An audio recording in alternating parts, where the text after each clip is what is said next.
My name is Michael Amendola, and I'm a Senior Product Technician in ASSA ABLOY's Electromechanical Department. And today, I'm going to be showing you how to factory reset your Sargent KP Series lock. In order to complete a factory reset on the KP Series lock, we will need to access the lock's controller. The first step will be to remove the interior plate off of the door. The first step in disassembling the interior plate is to remove the battery cover.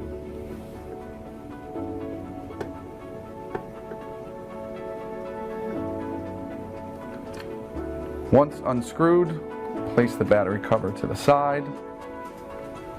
The next step will be to remove the lever.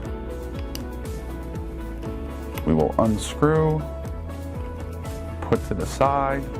Now we will remove the two screws that hold the lock onto the door. First at the top, and then at the bottom. With the screws removed, we can take the interior plate off of the door and locate the SW1 button. First, we will take the ribbon harness off the lock. Then we will pop the circuit board cover off. And we need to locate the SW1 button. As you can see, I've reattached the ribbon cable to the controller. Now we will need to press the SW1 button and any key on the keypad for at least 1 second. With the yellow LED flashing, we are now ready to begin the reset sequence.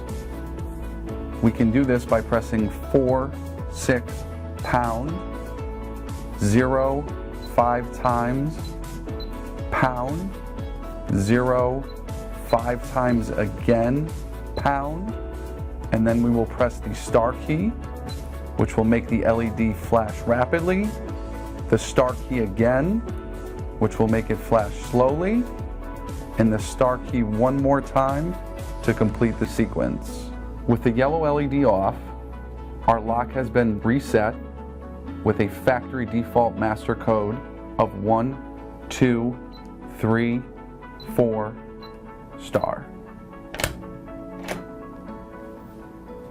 And that is how you factory reset the Sargent KP Series lock.